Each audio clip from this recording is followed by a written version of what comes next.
गांव और परिवार से दूर शहर में पढ़ाई करने आई थी।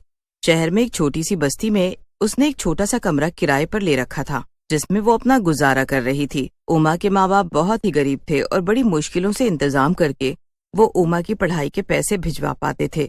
इतने पैसे से मेरा क्या होगा, मुझे तो कुछ करना ही होगा, ऐसे मुझे भी परेशानी होगी और बाबूजी को भी। जब उमा के बाबूजी की चिट्ठी आई कि घर की छत गिर गई है, जिसकी वजह से वो इस बार कम पैसे भेज रहे हैं। उमा उस दिन बड़ी ही परेशान थी। वो शाम को बाजार से कुछ सामान लेने के लिए किराने की दुकान पर खड़ी ही थी कि तभी वहाँ एक चाइनीज लड़की आई और दुकान से पूछने लगी, क्या यहाँ आसपास कोई सस्ते में मुझे किराए पर कमरा मिल जाएगा?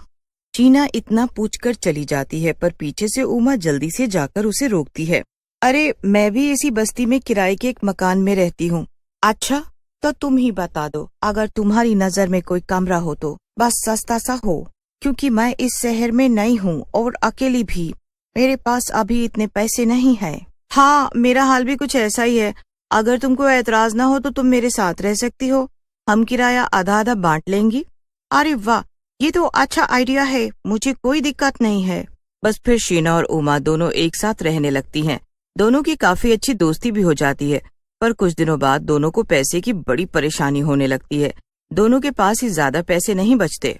समझ नहीं आ रहा क्या करूं, बाबूजी से भी पैसों के लिए नहीं बोल सकती। मेरा तो इस दुनिया में कोई नहीं है, मैं तो किससे पैसे मांगूंगी?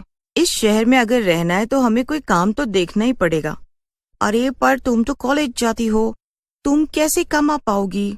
हम क्या कोई छोटा मोटा काम नहीं कर सकते? कोई छोटा मोटा काम ही खोल सकते हैं। कॉलेज से आने के बाद हम दोनों मिलकर कर लिया करेंगे। दोनों बहुत सोचती हैं, पर उनके दिमाग में कोई आइडिया ही नहीं आता। उसके बाद दोनों को बड़ी तेज भूख लगने लगती है। शीना फटाफट दोनों के लिए नूडल्स बनाकर लाती है। नूडल्स खाते खाते उमा के दिमाग में आइडिया आ जाता है। आ गया आइडिया, बताओ बताओ क्या आइडिया आया? Chinese food. तुम इतना बढ़िया चाइनीज बनाती हो ना कि कोई भी खाकर दीवाना हो जाए। और यहाँ आसपास बस्ती में कोई भी चाइनीज नहीं बेचता सिवाय वो मोटे के, पर वो इतना महंगा देता है कि बस पूछो ही मत। अगर हम चाइनीज बेचना शुरू कर दें तो देखना, हमारी दुकान बहुत बढ़िया चलेगी। हाँ, आइडिया तो बढ़िया है, मैं भी सारी चाइनीज चीजें बनाना जानती हूँ। हम कल से ही ये काम शुरू कर देते हैं और तुम उसमें मेरी मदद कर देना। शाम को बाजार में भीड़ भाड़ भी काफी रहती है और सब लोग खाने निकालते हैं। हाँ, हम अपनी चाइनीज फूड का रेट कम रखेंगे तो देखना सब आएंगे हमारे पास। बस फिर क्या था, अगले ही दिन दोनों सहेलियां अपने अपने पैसे इकट्ठे करती हैं और उससे सामान ले आती हैं, और उमा इन सब में उसकी पूरी मदद करती है। दोनों मिलकर बस्ती के बाजार में अपना ठेला लगाकर खड़े हो जाते हैं। आइए आइए और स्वादिष्ट चाइनीज खाकर जाइए। आइए ना भैया, बस 10 रुपए से शुरू है, कोई भी आकर खाओ, बस 10 रुपए में। लोग 10 रुपए का नाम सुनकर हैरान रह जाते हैं और उसका चाइनीज फूड आकर खाने लगते हैं। जब लोग चाइनीज खाते हैं तो बस खाते ही रह जाते हैं। पहले दिन ही उनके यहाँ ऐसी भीड़ लगती है कि बस 2 घंटे में ही सब सामान खत्म हो जाता है। मुझे तो यकीन नहीं हो रहा हमारा सामान सारा बिक गया, पर मुझे तो पूरा यकीन था कि तुम्हारे हाथ का चाइनीज फूड खाकर सब उंगलियां चाटते रह जाएंगे। फिर दोनों खुशी खुशी घर आ जाती हैं। घर आकर वो दोनों मिलकर पैसे गिनती हैं और पहले दिन की कमाई से दोनों बहुत खुश हो जाती हैं। इससे अब तुम कल ही सबसे पहले अपने कॉलेज की फीस भर देना, बाकी पैसों से हम कल और सामान ले आएंगे। दोनों उस रात सुकून से सो जाते हैं। अगले दिन उमा अपने कॉलेज की फीस भी भर देती है।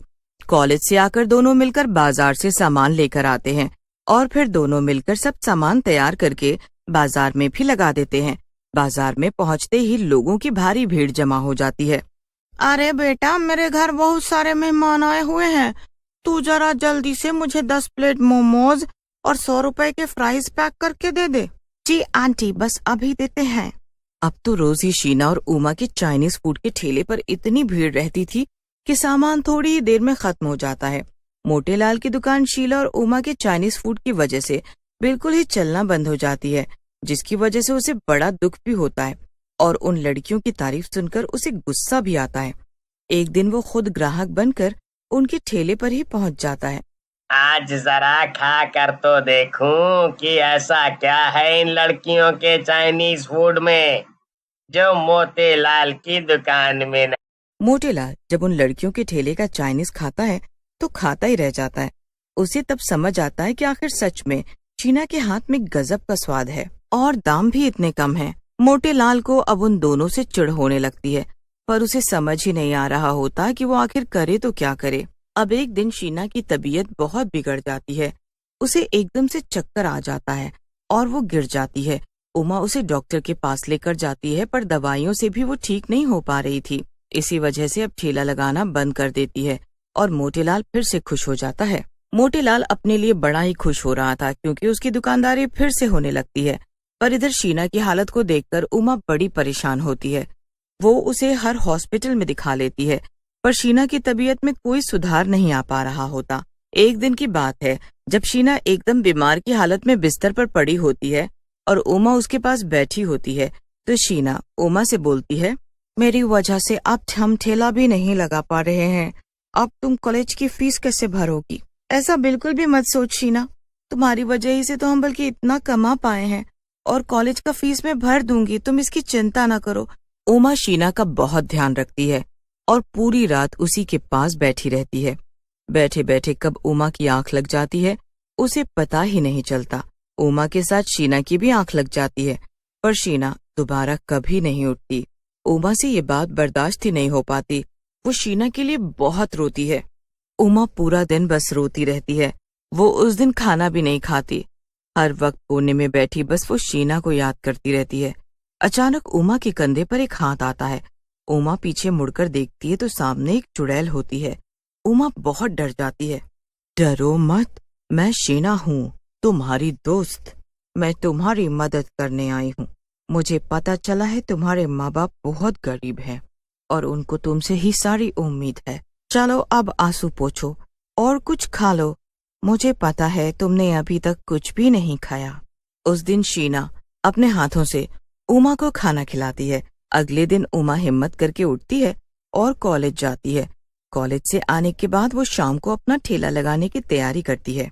चुड़ैल बस फिर अपने हाथों को इतना फटाफट चलाती है कि उमा को देखती रह जाती है। फटाफट मोमोज बनाकर तैयार कर देती है। उमा तो ये सब देखकर हैरान रह जाती है। बाप रे बाप, तुम इतनी तेजी से कैसे ये सब कर सकती हो? बस फिर दोनों अपना चाइनीज फूड का ठेला लेकर चल पड़ती हैं। जैसे ही उमा बाजार में पहुंचती है, सभी लोग खुशी खुशी उसके पास चाइनीज खाने आ जाते हैं।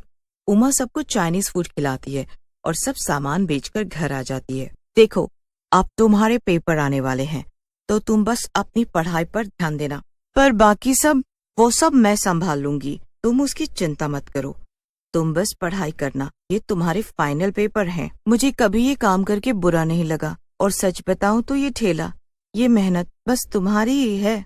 अब बस भी करो। उस दिन के बाद चाइनीज बनाने वाली चुड़ैल अकेले ही सब संभाल लेती है और बस उमा अपनी पढ़ाई पर ध्यान देती है। शाम को वक्त निकालकर बस उसे 2 घंटे के लिए ठेले को संभालना होता है। चुड़ैल की मदद से उमा अच्छे से अपने पेपर्स देती है और जब उसका रिजल्ट आता है तो वो खुशी से पागल हो जाती है। मुझे तो यकीन ही नहीं हो रहा कि कॉलेज में मैंने टॉप किया है और अब मुझे स्कॉलरशिप मिल जाएगी। उमा फटाफट ये खुशखबरी अपनी सहेली शीना चुड़ैल को देती है। दोनों एक दूसरे के गले लग जाती हैं। उमा उस दिन बहुत खुश होती है।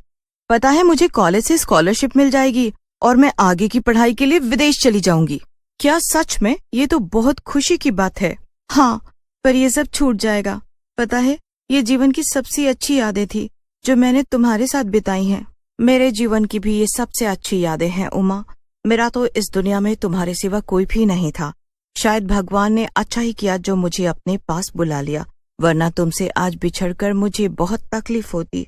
पर आज जब तुम अपने जीवन में सफल होने जा रही हो, तो आज मेरा तो मकसद पूरा हो जाएगा जिसके लिए मेरी आत्मा को शांति नहीं मिली थी। तुम हमेशा मेरी सबसे अच्छी दोस्त रहोगी। तुम भी। इतना कहकर चुड़ैल उमा को अलविदा करके हमेशा हमेशा के लिए चली जाती है। उमा अपनी पढ़ाई के लिए विदेश चली जाती है और जब वो वापस आती है तो शहर में उसकी बहुत अच्छी नौकरी लग जाती है। वो अपने माँ बाप को भी शहर बुलवा लेती है और सब खुशी खुशी साथ रहते हैं। सालों बीत जाते हैं, पर उमा कभी भी अपनी दोस्त शीना और उसके हाथ